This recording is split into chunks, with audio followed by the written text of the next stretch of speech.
जन सुराज में एक व्यवस्था है कि किसी भी पद पर व्यक्ति 1 वर्ष से ज़्यादा नहीं रहेगा। राम शरण यादव जी, उनको मुक्त किया गया है पद से, उसके जगह राधेश्याम यादव जी को बनाया गया है। उसकी एक वजह यह है कि राम शरण यादव जी चुनाव लड़ने के लिए इच्छुक हैं। नोरमा ग्रुप, जो सोचता है वो करता है। आपके अपने सपनों का आशियाना। प्रशांत किशोर ने अपने उम्मीदवारों को लेकर कर दिया है बड़ा ऐलान और बढ़ा दी है तमाम पार्टियों की सांसें। नमस्कार, मैं विकास सिंह राजपूत और आप देख रहे हैं भारत लाइव। प्रशांत किशोर, जनसुराज के सूत्रधार माने जाने वाले प्रशांत किशोर ने अपने उम्मीदवारों को लेकर बड़ा ऐलान कर दिया है। सीएम फेस भी तय हो चुका है और ऐलान होते ही तमाम एनडीओ या महागठबंधन उनकी सांसें जो है वो उखड़ने लगी है। आखिरकार ऐसा कौन सा चाल प्रशांत किशोर ने चला कि तमाम पार्टियों की सांसें जो है वो फूलने लगी है और उसके बाद परेशानियां बढ़ने लगी है। तो पहले आप पूरा बयान प्रशांत किशोर का सुनिए। नहीं, बिल्कुल नहीं। इसलिए कि जन सुराज में एक व्यवस्था है कि किसी भी पद पर व्यक्ति 1 वर्ष से ज़्यादा नहीं रहेगा संगठनात्मक पद पे। अब आपका ये कहना हो सकता है कि अभी यहाँ जो जिलाध्यक्ष थे राम शरण यादव जी, उनको मुक्त किया गया है पद से, उसके जगह राधेश्याम यादव जी को बनाया गया है। उसकी एक वजह यह है कि राम शरण यादव जी चुनाव लड़ने के लिए इच्छुक हैं और वो एक संभावित प्रत्याशी हैं केसरिया से। तो ये दल में ये बताया गया था कि जो लोग भी संभावित प्रत्याशी हैं, अभी वो सर्वे का काम चल रहा है। अगर आप चाहते हैं कि पूरे जिले के बजाय आप अपने विधानसभा क्षेत्र में पूरी ताकत लगाएं, तो आपको ये अवसर है। इसीलिए राम शरण यादव जी जो वरीय साथी हैं, मेरे से पदयात्रा के टाइम से जुड़े हुए हैं, उनको जिला के प्रभार से मुक्त किया गया है। उसके जगह राधेश्याम यादव जी को जिला का अध्यक्ष बनाया गया है। कैंडिडेट की घोषणा कब तक हो जाएगी और चुनाव मैदान में आप लोग मुख्यमंत्री का चेहरा लेके उतरेंगे या मुख्यमंत्री? देखिए, कैंडिडेट की घोषणा जैसा हम लोगों ने पहले कहा है कि किसी दूसरे दल से पहले जनसुराज घोषणा करेगा। हम लोग का लक्ष्य है कि जून जुलाई आते आते, जून तो शुरुआत हो गई है, जून के अंत जुलाई तक कैंडिडेट्स को हम लोग का चयन कर लें। हम खुद भी जा रहे हैं। कैंडिडेट्स जो भी संभावित प्रत्याशी हैं, आप देख रहे होंगे जनसुराज एकमात्र ऐसा दल है जो आधिकारिक तौर पर जो लोग चुनाव लड़ना चाहते हैं वो अपना पोस्टर, बैनर, प्रचार प्रसार क्षेत्रों में कर रहे हैं। अब हम लोग जनता के बीच जा रहे हैं और उनसे पूछ रहे हैं कि भाई, जो संभावित प्रत्याशी आपके बीच घूम रहे हैं, इसमें सबसे बेहतर आपको कौन लगता है? जिसको जनता उसमें से चुनेगी वही जनसुराज का प्रत्याशी होगा। जो पिछले 2-2.5 वर्षों में मैंने गांव-गांव घूमकर कहा है, उससे एक पैसा भी हम लोग अलग नहीं होंगे। जैसे कि एनडीए की सरकार ने अंडरस्टूड है कि नीतीश कुमार के चेहरे पर अंडरस्टूड है प्रोजेक्ट तो किया है। भाई, ऐसा है, 2 दिन पहले मोदी जी आए तो मैंने जनसुराज की ओर से ये सवाल पूछा है कि एनडीए के लोग, खास करके प्रधानमंत्री और अमित शाह जी, क्योंकि दूसरे का कोई औकात है नहीं दूसरे के कहने का, वो स्पष्ट तौर पर उनको ये बताना चाहिए कि अगर एनडीए को बहुमत मिलता है, उनकी सरकार बनती है, तो क्या नीतीश कुमार ही आगे मुख्यमंत्री रहेंगे? क्योंकि अभी तक इन 2 महानुभावों ने, देश के प्रधानमंत्री नरेंद्र मोदी जी ने और अमित शाह जी ने, ये नहीं कहा है कि जीतने के बाद नीतीश कुमार ही रहेंगे। वो ये कह रहे हैं कि नीतीश जी अभी मुख्यमंत्री हैं, इनके और मोदी जी के चेहरे पर चुनाव लड़ा जाएगा।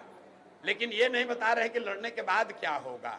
हमने महाराष्ट्र में देखा है, महाराष्ट्र में शिंदे जी मुख्यमंत्री थे, वहाँ पर यही अमित शाह जी ने, प्रधानमंत्री जी ने कहा कि शिंदे जी और मोदी जी के चेहरे पर चुनाव लड़ा जाएगा। लेकिन जब चुनाव का परिणाम आ गया तो भाजपा ने अपना मुख्यमंत्री बनाया है। तो मैं जानता नहीं हूँ कि एनडीए यहाँ किसको मुख्यमंत्री बनाएगी, लेकिन बिहार की जनता को ये जानने का हक है कि एनडीए ये घोषित करे कि क्या अभी के मुख्यमंत्री नीतीश कुमार ही एनडीए की जीत की स्थिति में वही मुख्यमंत्री होंगे कि नहीं होंगे। मैं ऐसा समझता हूं कि भाजपा के नेताओं में दम नहीं है। अगर दम है तो बोलकर दिखाएं कि चुनाव जीतने के बाद नीतीश कुमार ही एनडीए के मुख्यमंत्री होंगे। ये बात भाजपा के नेता कह के दिखाएं, तब उसका उत्तर दिया जाएगा।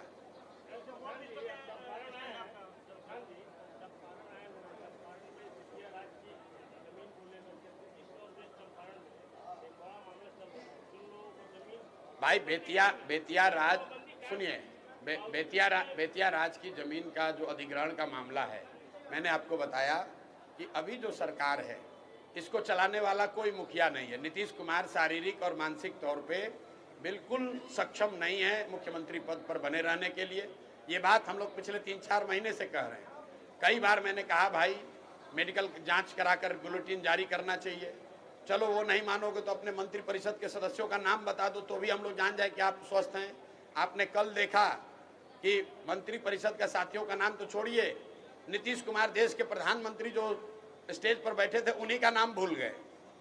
आप जरा समझिए, हंसने की बात नहीं है। बिहार के सामान्य परिवार के लड़के अगर वो सिपाही बनना चाहते हैं, शिक्षक बनना चाहते हैं तो उनका फिजिकल फिटनेस टेस्ट होता है, मेडिकल कराया जाता है।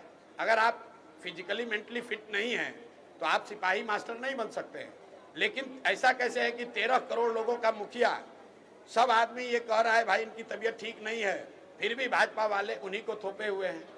क्यों थोपे हुए हैं, ये आपके और समाज के चर्चा और उनके निर्णय का विषय है।